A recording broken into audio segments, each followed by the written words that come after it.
What's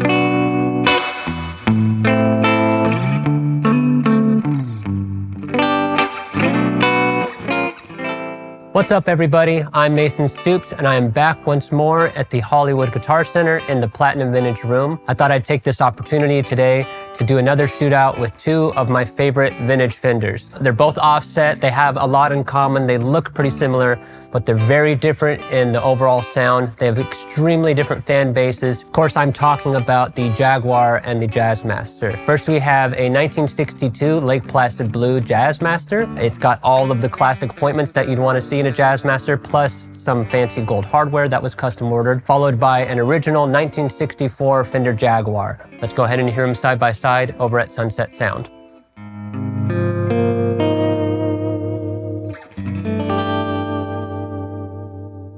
So here we are at Sunset Sound, and I'm really excited to kind of dig into these two guitars. Now, I know a Jaguar and a Jazzmaster maybe initially look like they have a lot in common, but there's some key differences, especially in kind of the lineage and where they entered the picture as far as Fender history goes. On that front, the Jazzmaster came first in about 1958. The idea was to appeal to a lot of Gibson's big hollow body players and make an electric guitar that they could maybe pull some Gibson and hollow body fans over. So that's where the name kind of came from, the idea of it being a jazz guitar. And though it doesn't look like that, you know, compared to a jazz guitar the way we think about it, it kind of makes sense with the floating bridge and the strings coming from the back. You could see maybe functionally how, yeah, this is maybe something that jazz guitar players would kind of be drawn to.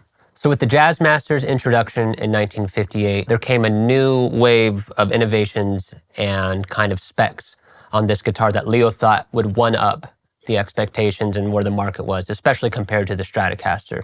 The first thing being the new vibrato and the floating bridge that kind of sat in a fulcrum inside the guitar so that it could rock back and forth as you used the vibrato arm. Leo Fender thought that a bridge that could move with the strings would help with friction, would help with tuning issues and intonation issues. That didn't exactly pan out. People tended to want to lock that bridge down and keep it solid, but it was a cool idea at the time. Another big Jazzmaster feature was this offset body where it's an asymmetrical shape. So it kind of sat differently and sat comfortably, and that was a new concept, especially in the solid body guitar world. The other biggest feature was this addition of the rhythm circuit. And you can kind of think of that like a preset on your pedal board. Because back then, before there were pedals and other ways to manipulate your sound, all you really had was your volume and tone controls on your guitar and whatever controls were on your amplifier. So the idea was that you could have a preset volume and tone kind of hidden with this switch that you could activate. And at any point, you'd have an on-the-fly rhythm sound, or you could cut back and maybe go to your lead sound. So it was like a secondary set of controls built into the guitar. Additionally, there were these two new kind of wider, fatter single-coil pickups, and they have a very distinct sound that makes the Jazzmaster kind of its own thing altogether, regardless of all of the other features. All that combined with Fender's classic 25.5-inch scale length gave you the classic kind of Fender feel, but with all of these new and exciting appointments that ideally would drive other guitar players away from their competitors and towards Fender's new Jazzmaster guitar. So I want to start with the neck pickup and just kind of show you what that full, woody, iconic Jazzmaster neck pickup sound is. It's not too dissimilar from the Fender sounds we know that came from like the Stratocaster and Telecaster, but it does have its own unique kind of twang because of that new bridge and the break angle over it. You kind of hear things and almost some other frequencies that you don't in other Fender guitars.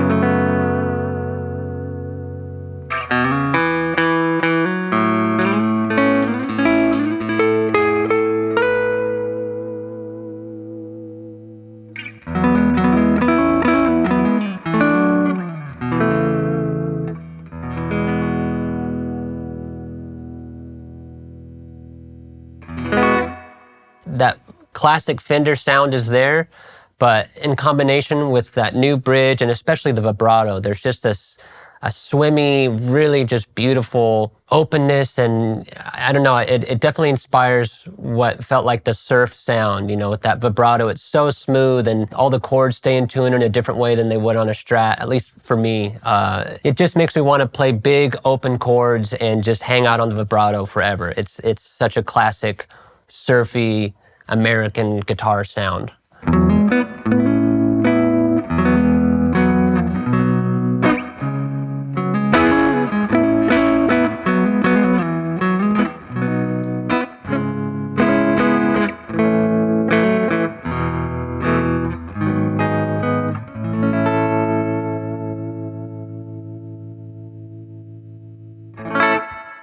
But let me go ahead and show you the rhythm circuit as well, which also utilizes the neck pickup, but has its own secondary volume and tone controls that, even without the tone rolled down, is a little darker than the standard switching system. And if I go ahead and roll the tone off more, you can maybe hear what they were going for as far as like the jazz guitar sound.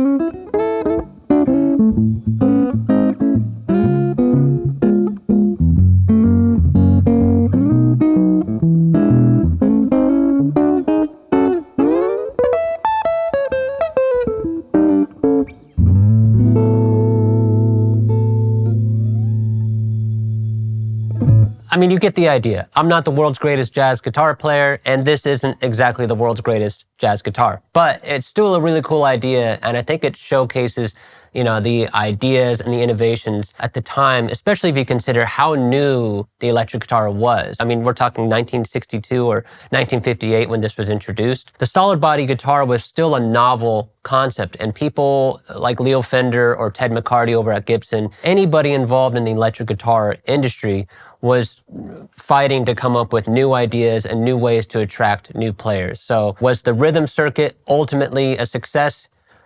I don't know. I have an old Jazzmaster and I hardly use the rhythm circuit myself, but I do know a lot of great guitar players that claim they use the rhythm circuit, and if you want to believe them, that's fine.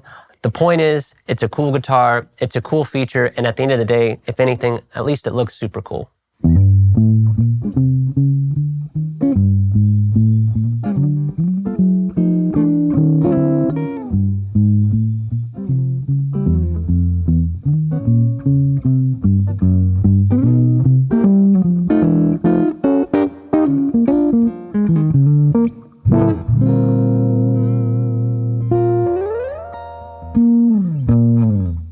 So next, we're gonna switch over to my personal favorite position on the Jazzmaster, which is the classic middle position. To me, it is the quintessential Jazzmaster sound, especially for just rhythm playing. Anytime I'm in a session and they want that big, clean, flowy, just diamonds, like chimey chords that seem to just go on forever. To me, that's, middle position Jazzmaster every time. It just works and it sounds great. And it's the best of both worlds between the warmth of the neck pickup and the bite of the bridge pickup. But on the Jazzmaster, especially with that really fluid and soft vibrato, it's kind of a sound all in its own, and no other guitar in Fender's lineup, I would say, quite nails the middle position Jazzmaster sound.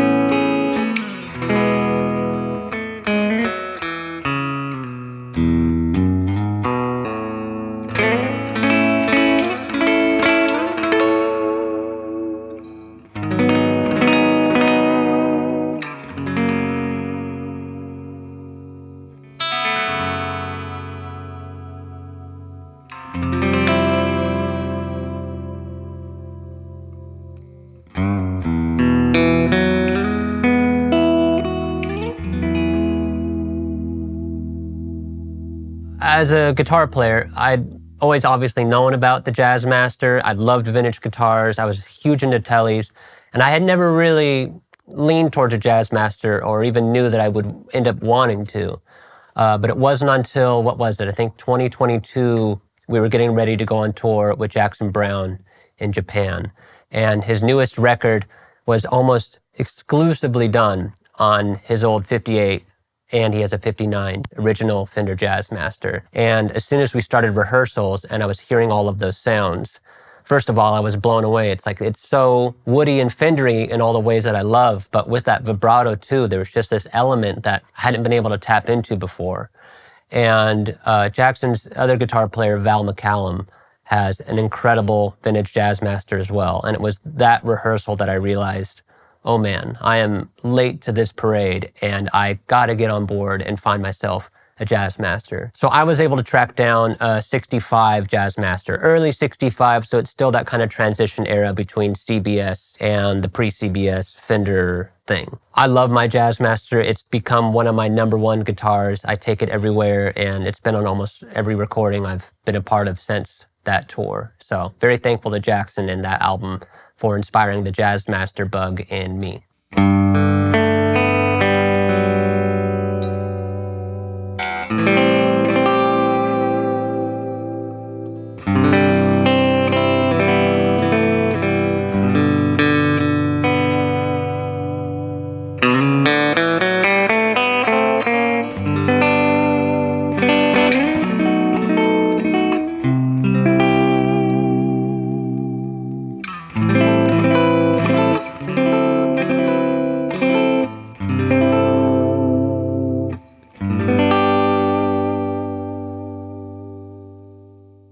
So that brings me to my next favorite sound. I know they're all favorites in different ways, but the bridge pickup in the Jazzmaster, I would say, is a very overlooked and very underappreciated sound. Even for me, when I first started using it on my old Jazzmaster, I couldn't believe what a great lead pickup it is. I'd never really thought of the Jazzmaster as a good lead guitar. I thought about it for all the rhythm and the surfy things, and didn't really have an association with the bridge pickup, but it's actually incredible. It's not too bright, but because of where it sits and it's not too close to the bridge, there's something that still retains that surfy and woody thing that's so signature with the rest of the guitar's sound. I wouldn't say it has the signature bite of a Telecaster bridge pickup or like that mid-rangey bark of a Stratocaster bridge pickup, but what it has, it's all its own, and it's kind of become one of my favorite lead sounds of any of my guitars.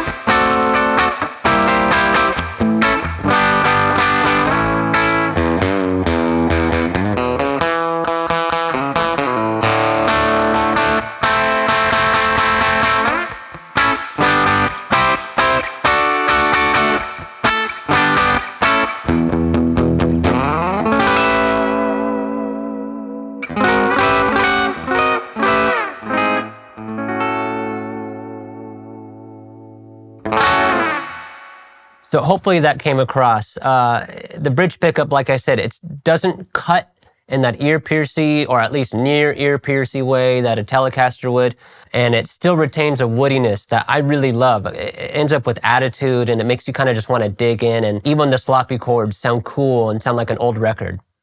I don't know, it's just something that with this setup and this particular bridge that has a love-hate relationship with a lot of Jazzmaster owners, there's an overall sound that's both hi-fi and lo-fi that's so inherently special about a Jazzmaster. The neck on this one too has such a cool feel. Over the years they got slimmer, and this is right in a sweet spot where it's not too small but still really comfortable. So this really is kind of a textbook perfect Jazzmaster compared to the early 58 and 59 Jazzmasters and the slightly later ones with the block inlays and the bound fingerboard. This is your right middle of the road kind of X factor of all the best features and best components put together at the best way. It's a really, really special guitar.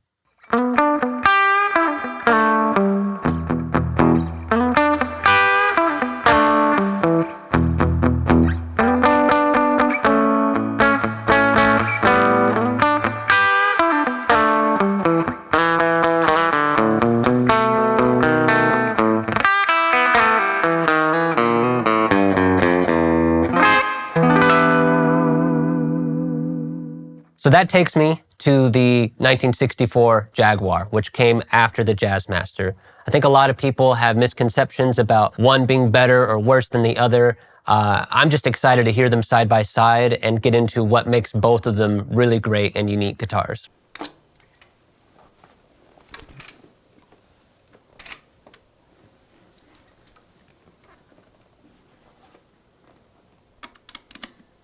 This is a 1964 in a custom color Burgundy Mist with matching headstock. Both of these two guitars and their custom colors are kind of top of the pile of the most collectible and desirable guitars in this category, just for that alone. But aside from what they look like, I would say the biggest difference to talk about is the feel.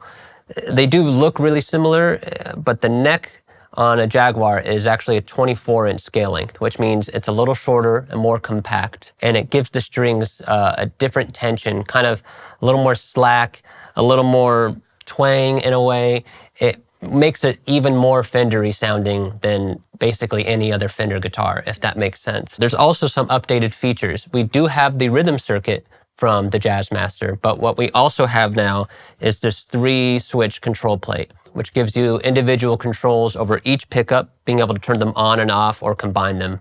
And then a third switch that was this kind of, the idea was to cut low end from your signal, which if there's already a lot of bass and stuff happening in a song, sometimes you don't need all that low end from a guitar. And it does give the Jaguar even more of its own signature sound that I think you'd recognize when I show you that switch later. The Jaguar also came with these two new pickups that look really strange. They've got this metal foil kind of along the sides, and the idea was to reduce RF noise. They are supposed to help cancel frequencies and noise in the air that might interfere with your guitar's pickups. They do work pretty well, and aside from that, they have a really cool sound. The last feature that people have a love-hate relationship with is this pop-up mute that, when engaged, is supposed to kind of emulate the sound of palm muting your strings. Most people either took them off or didn't use it altogether, but it just goes to show that Fender was still trying to come up with cool and innovative ideas for their newest guitars. So I'm going to start with the neck pickup.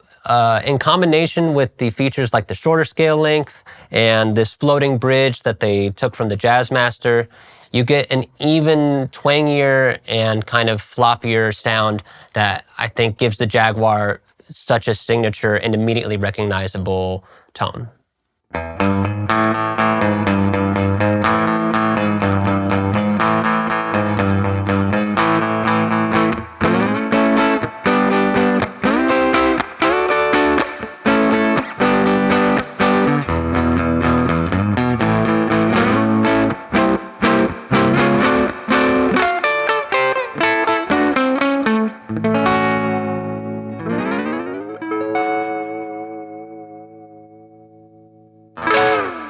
That's the legendary, at least to me, neck pickup sound from a Jaguar.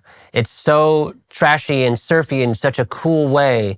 It's like a cartoon version of a Fender guitar or something. It sounds like what I think of what a Fender guitar sounds like, if that makes sense. And I didn't even know that I wanted a Jaguar until well after I'd had my Jazzmaster. I kind of thought like, oh yeah, all that springiness and the twanginess, like I'm good there. That's more than enough with the Jazzmaster. But then I started going back and listening to more and more film scores and sessions from the Wrecking Crew days. And the reality is a lot of those sounds were done on Jazzmasters and Jaguars because the session musicians at the time were just utilizing whatever newest guitar was available from Fender. You know, Fender wanted them playing their new guitars, and to them, well, this is a new guitar, it must be better. And so a lot of great records, great film scores were actually recorded on Jaguars and Jazzmasters. So that sound is much more a part of music history and music culture than even I had realized. And once I went down that rabbit hole, I knew I needed to get a Jaguar for myself, and I did.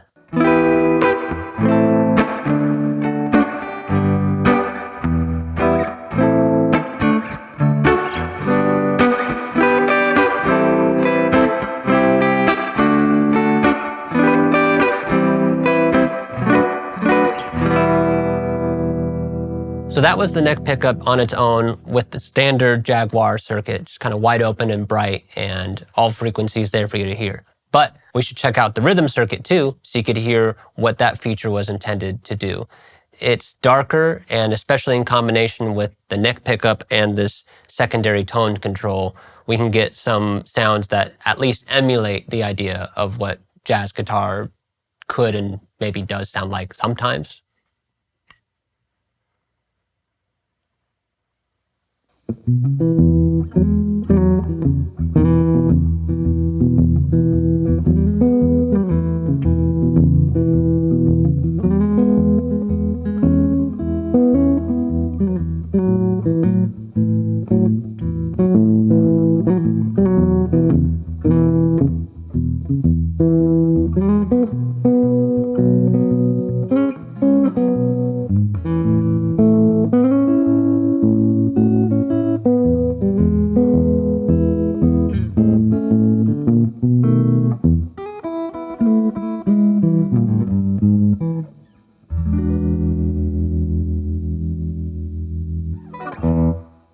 I mean, that's what the rhythm circuit does. It's a little lower output, and even with the tone control down, it is a different sound than the standard circuit of the guitar. At times, I mean, in that instance, for example, just kind of lightly playing and really letting the circuit do the talking, like, it is pretty special, and it can be a cool sound. It's maybe not right for everything, and it maybe doesn't replace just your standard tone knob, but I definitely get what Fender was going for, and it's still a pretty cool idea.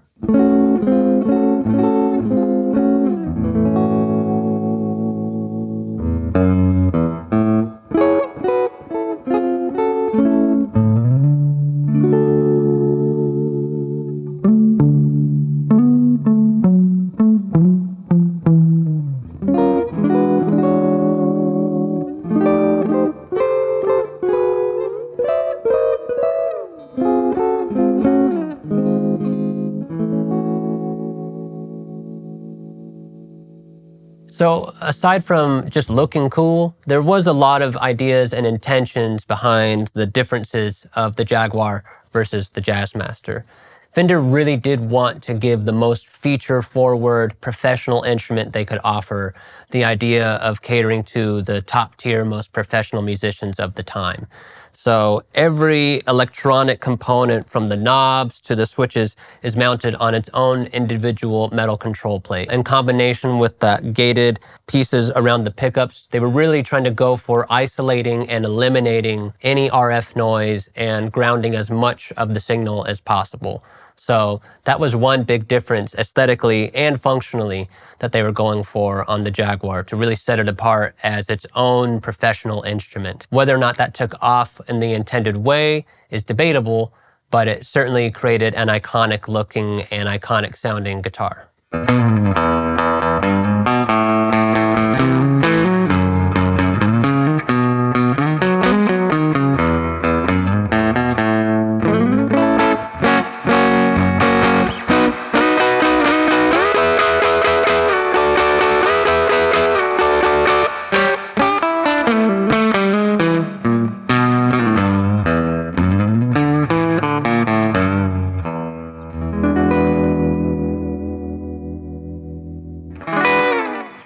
Next, let's just hop right into the middle position.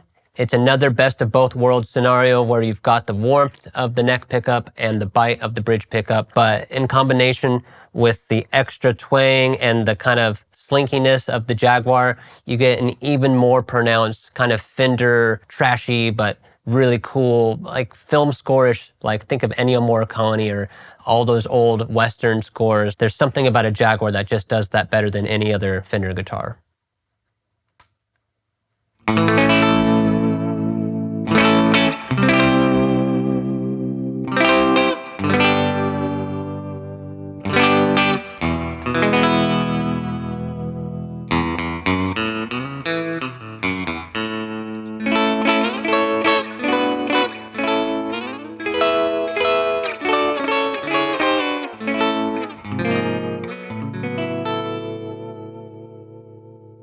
So, I mean, come on, that's the iconic middle position sound. It's so twangy, and the lack of sustain to me is actually a plus because it just gives you more bite and lets the notes dissipate in such a signature way. I mean, you think about how unusual it is at this point in time that Fender's top of the line, most expensive guitar was a short scale instrument. Up to this point, I think the only short scale guitars were student guitars like the Music Master, and guitars that were intended to kind of be for smaller hands, kids, people who were just picking up the instrument.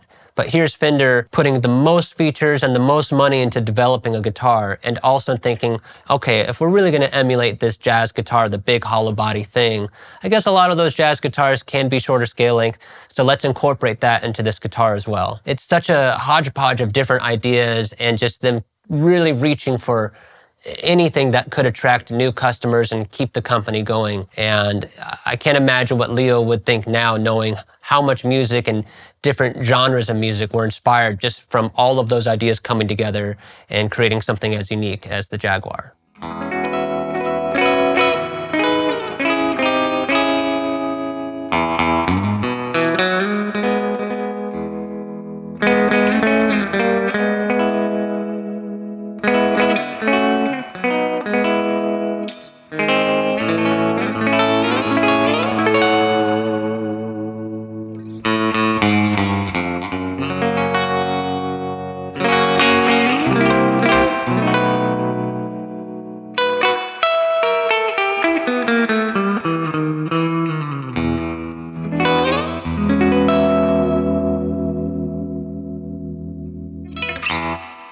Okay, so next let's do my actual favorite Fender bridge pickup sound.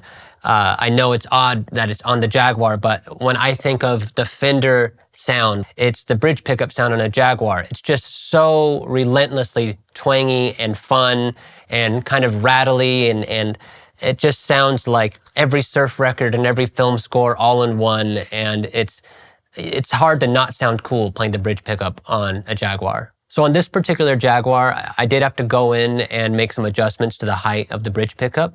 That's just because back in the day, they weren't making separate neck and bridge pickups usually with different levels of output to balance out kind of the levels. So oftentimes what happens is you get a really quiet bridge pickup only because there's not as much motion down here by the bridge as there is up the strings up here. They're really vibrating up here, and that's a lot more signal for a neck pickup to pick up.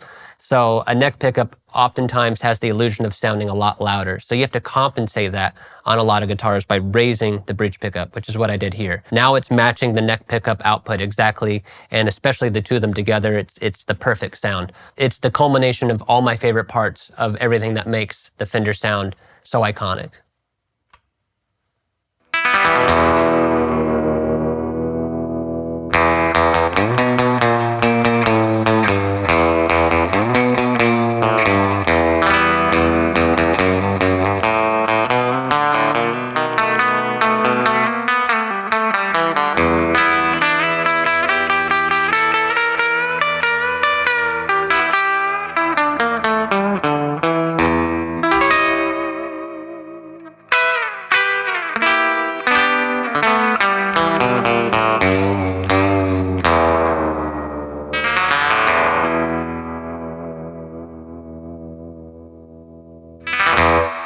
So just as we think we've gotten to the top of the mountain of the brightest and twangiest Fender sound, we dive into the final switch on the Jaguar, which when activated cuts all the low end and gives you an even more accented, just twangy, bright, super fun surf guitar that even outside of the genre ends up being a really useful feature in sessions and in recording situations where the low end is maybe too much information for the song you're recording, or is maybe pushing your amp in a way that doesn't help.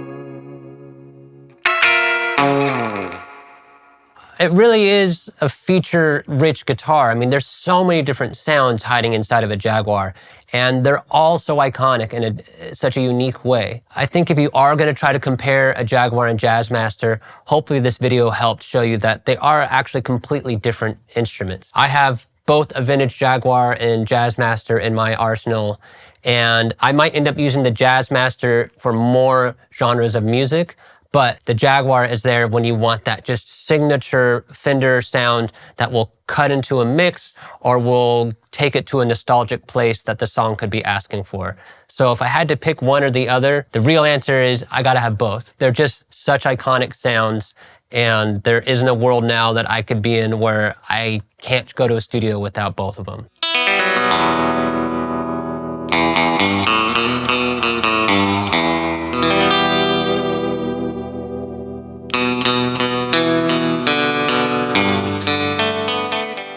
So if you'd like to learn anything more about these two guitars or any other vintage guitars in Guitar Center's collection, you can go to guitarcenter.com, or you could head on down to GC Hollywood and check out the Vintage Platinum Room for yourself. Thank you for watching.